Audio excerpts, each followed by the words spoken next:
그리스도께서 만세전부터 비밀에 붙여졌는데 이제는 밝히 드러나셔서 우리 가운데 빛을 비추고 계십니다. 이제 그분은 우리의 소망이 되십니다. 영광된 소망이 되셔서 우리의 좌절과 실패로부터 불러내셔서 완전한 천국 소망을 꿈꾸게 하십니다. 이게 왜 소망인 소망인데 영광된 소망이냐면 바로 이 천국 때문입니다. 이 천국은 우리가 이 땅 가운데서 생명이 끊어지거나 또는 예수 그리스도를 재림으로 만나게 되면 이제 우리에게 일어날 일들인데, 이 천국이 그때에 일어나는 것이 아니라 우리 이 땅에서 사는 날 동안에 그 동안에도 이루신다. 그리고 맛보게 하신다. 이것이 굉장히 놀라운 사실입니다. 그러니까 천국을 그때에도 맛볼 수 있고 더 풍성하게 완전하게 맛보게 하시겠지만, 그래서 영광된 소망이지만 지금 우리의 삶 가운데서 우리 마음속에서 여러분들 한 분 한 분의 마음속에서 벌써 하나님께서 통치하고 자정하신 그 천국이 임한 줄로 믿습니다. 그래서 굉장히 우리에게는 이 소망이 중요합니다. 우리 골로새 1장 27절 말씀 한 번 더 읽겠습니다. 하나님이 그들로 하여금 이 비밀의 영광이 이방인 가운데 얼마나 풍성한지를 알게 하려 하심이라. 여기까지 읽겠습니다. 자, 이제 이방인이라는 단어가 나오죠. 이 비밀의 영광이 이방인 가운데서 얼마나 풍성한지를 성도들에게 알게 하신다라는 말씀인데요. 이방인에 대한 메시아 신앙과 그리고 그리스도에 대한 복음은 처음에는 불가능한 일이었습니다. 이 메시아 신앙, 구약에서 계속 이야기하고 있었던 메시아 신앙과 그리고 신약 시대 이후에도 이 예수님에 대한 이 내용은 이방인에게 전달되는 그런 것들이 아니었습니다. 처음에 베드로에게 하나님께서 3번의 동일한 환상을 보여주시죠. 이 사각이 있는 천을 이렇게 꼭지를 매달아서 땅으로 내려오는데 그 안에 뭐가 있었죠? 사람들이 먹는 모든 것들이 있었는데 그 안에는 이스라엘 백성들이 먹지 못하게 돼 있는 율법상에 먹으면 죄악이 되는 그런 생물들도 많이 있었어요. 그래서 베드로가 하나님께서 이걸 먹으라고 했을 때 어떻게 이걸 먹겠습니까? 부정한 것입니다 라고 얘기하니까 하나님께서 뭐라고 하시죠? 내가 정하다고 하는 것을 네가 왜 부정하다 하느냐, 이렇게 책망하시면서 똑같은 환상을 3번이나 보여주시는 거예요. 그러면서 베드로가 그 뜻을 어떻게 확신하게 되죠? 이제 이방인 가족에게로 가서 이달리아 부대에 그 백부장에 가서 전하게 되는 사건. 그러면서 그 온 가족과 친지들이 다 같이 와서 복음을 듣고 이제 복음을 믿게 되는 그런 일들. 그 시작이 아니었으면 지금도 이방인들은 그리고 우리들까지도 예수 그리스도의 복음을 듣지 못했을 것입니다. 그리고 또 누가 있죠? 바울 사도라는 인물이 있죠. 바울 사도라는 인물을 통해서 본격적으로 이방인에 대한 교회가 세워지고 각 나라와 권세들에게도 복음이 선포되는 역사가 일어났습니다. 이렇게 하나님께서 섭리하고 개입하지 않으셨다면 이방 선교는 시작되지 못했을 것입니다. 그런데 이방 선교가 왜 이렇게 풍성한 영광이 될까요? 이방인 선교가 시작이 된다면 전 지구적인 복음화와 대부흥이 이 세계에 나타날 것이었기 때문입니다. 이스라엘에 국한된 구원이 아니라 아담 이후의 모든 사람들에게 이 구원이 임하는 것입니다. 이것으로 옛뱀 사단이 아담을 깨어서 죄 가운데 죽게 만든 모든 일들이 끝나버리고 무기력해지는 일이 되어버리는 것입니다.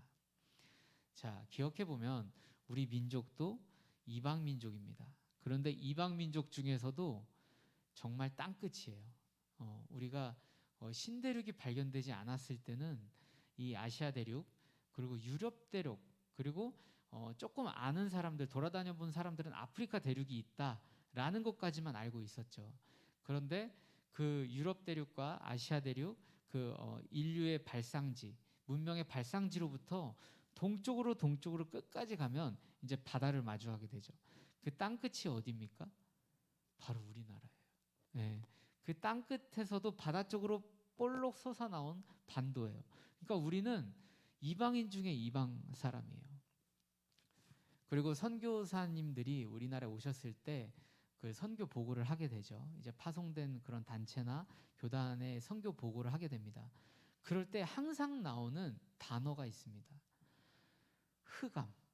흑암이라는 단어를 써서 우리 민족을 표현하시곤 했는데, 그 정도로 선교사님들, 문명이 있는, 그리고 기독교 신앙이 있는 사람들이 우리 민족을 봤을 때 정말 어두운 곳에 사는 사람들이다 라는 표현을 할 정도로 우리는 정말로 이방 민족이었습니다. 그리고 우리에게는 기독교 신앙이 들어오기 전부터 아주 강력한 신앙이 있었습니다. 자, 역사상 가장 강력한 신앙이 사실은 불교예요. 인도에서 시작이 된 불교인데, 이 불교가 정말 많은 국가와 민족에게 영향력을 행사를 했습니다. 그런데 그 불교를 우리는 정말 오래전부터 섬기고 있었죠. 그런데 놀라운 건 우리의 신앙심이 너무 투철해서 그 당시에 부다라는 실제 있었던 인물이 깨달음을 얻어서 하기 시작한 건데, 그 부다가 한 유언이 있어요. 그 중에 하나가 뭐냐면, 절대로 나를 신격화하지 말아달라. 우리는 깨닫는 것에 근간이 있는 것이지 종교적으로 나를 신적으로 섬기지 말아달라. 그 유언을 했대요, 부다가. 근데 우리나라는 어떻게 됐죠? 그 부처가 신이 됐습니다. 예, 부처를 섬기고 있어요. 그러니까 우상 숭배에는 우리는 정말 탁월한 민족이라는 거 알 수 있고, 또 우리 민족을 과거에 이웃 민족이 이렇게 표현을 했어요. 무지개다. 특히 이제 몽골 사람들이 우리 한민족 사람들, 저기 한반도에 갇혀 사는 저 사람들을 보고 무지개라는 표현을 써서 칭했는데, 두 가지 의미가 있어요. 하나는 얼굴 색깔이, 외모가 너무 다양한데, 너무 다양한 사람들이 한반도에 갇혀 살고 있는데 다 한민족이래요. 우리는 다 하나래요. 다 무지개 같은 색깔을 갖고 있는데 하나다. 특이함이 있고, 제가 말씀드리고 싶은 두 번째 이유인데, 이 무지개라는 뜻이 뭘까요? 상상을 한번 해봅시다. 색깔이 알록달록해요. 무지개는 색깔이 알록달록합니다. 그런데 그 알록달록한 색깔이 어떤 색깔을 의미하는지 혹시 아시나요? 어린 시절 혹시 기억해 보십시다. 무당이 사는 지역이 있어요. 그 동네에 영험한 무당이래요. 근데 그 무당 앞에는 항상 고목나무가 있어요. 엄청 큰 고목나무가 있죠. 그 고목나무 가지 끝에다가 색동, 그 한지나 천 같은 거를 묶어가지고 주렁주렁 달아놨죠. 그게 뭐예요? 선앙당이라고 하죠. 그 선앙당의 색깔이 무지개 색깔이에요. 무당의 색깔은 무지개 색깔입니다. 그리고 무당이 입는 한복이 어때요? 어린애들이 꼭 입는 그런 색동저고리 입지 않아요? 그렇죠? 무당이 입는 옷이 한복인데 저고리가 색동저고리예요. 무슨 색깔이에요? 무지개 색깔이죠. 그러니까 예로부터 우리 동쪽 지방은 무지개 색깔은 무당이다라고 했어요. 그리고 무당 그런 푸닥거리, 무당짓거리를 많이 하고 정한수 하나 떠나놓고 계속해서 비나이다, 비나이다. 그리고 산속에 가서도 산신령께 비나이다 하면서 고시래 하면서 다 음식도 뿌리고, 그러니까 모든 것을 섬기고 싶은 그런 민족이 어디예요? 우리나라예요. 예. 이 두 가지 사실이 우리의 우상 숭배를 보여주지만, 여기까지 얘기하면 여러분 놀라실 거예요. 지금도 우상 숭배하고 있어요. 우리 민족의 거의 모든 사람들이 우상 숭배하고 있습니다. 그게 뭐냐면 유교를 우리는 섬기고 있어요. 나 제사 안 지냈는데요? 아니에요. 저희 집안이 정말 독실한 유교 집안이었어요. 저희 아버지 때까지. 근데 지금은 아버지께서 이제 개종을 하셨어요, 기독교로. 근데 저희 아버지 때까지 그 할아버지 그리고 큰 집 이런 데 가면 정말 종교가 뭐예요?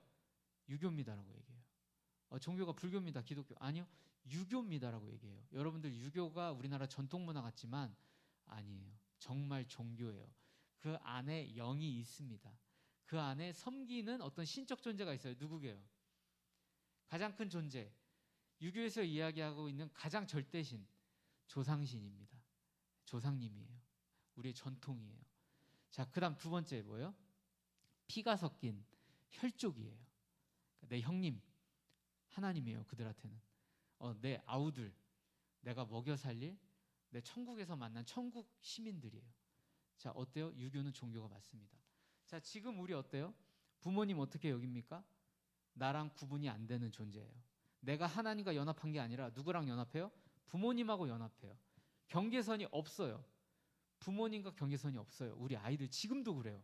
MZ세대라고 새 세대라고 하는데 지금도 우리 아이들 경계선이 없어요. 경계선이 없는 건 누구랑 유일하게 돼야 되냐? 하나님하고 경계선이 없어져서 연합이 돼야 되는데 내가 주 안에, 주가 내 안에 거해야 되는데 아니에요. 지금도 아이들 어머니랑 아버지랑 연합돼 있어요. 경계선이 없어요. 어머니도 그렇게 생각해요. 내 연속선상이다. 이 아이는 또 다른 나다. 내 사자다. 이런 식으로 생각한단 말이에요. 자, 그리고 내 혈족 잘못되면 어떻게 해요? 빚을 져서라도 내 그 혈족을 지킵니다. 이런 것들이요. 내 자신을 버려서라도 형제 관계들을 챙기고 있는 우리의 모습들, 이거 다 유교입니다. 예. 하나님보다 더 사랑하고 하나님보다 더 중요하고 말씀보다 중요하게 여기는 모든 것들이 다 우상숭배입니다. 그것들 기준으로 볼 때 지금 우리 민족은 아직도 이방 민족 중에 이방 민족입니다. 그래서 우리가 해야 될 것이 무엇이냐? 이 기독교 신앙을 우리가 몸에 담고 살아가고 있는데 어떤 거를 중요하게 생각하셔야 되냐면 말씀 중심으로 가셔야 돼요. 네. 우상숭배 너무 잘한다고 했죠, 우리 민족이. 우리가 신령하다고 생각하는 것, 그것도 우상숭배일 수도 있어요. 그거 우리 민족이 원래 하고 있는 걸 수도 있습니다. 그래서 우리의 기준이 되는 것, 오직 하나님께서 주신 계시하신 66권의 성경, 이것을 기준으로 삼아서 신앙생활 하시고 이 말씀에 충돌이 되는 신앙생활을 하고 있다면 과감하게 버리셔야 됩니다. 그렇게 될 때 우리가 예수 그리스도를 통해서 새 생명이 얻어지고 새 광명의 빛 가운데로 나오게 되는 새로운 민족, 하나님의 영광의 소망이 있는 그 언약 백성이 될 줄로 믿습니다. 네, 우리 주기도문 하심으로 모든 말씀 마치겠습니다. 하늘에 계신 우리 아버지여, 이름이 거룩히 여김을 받으시오며 나라의 임하옵시며 뜻이 하늘에서 이룬 것 같이 땅에서도 이루어지이다. 오늘날 우리에게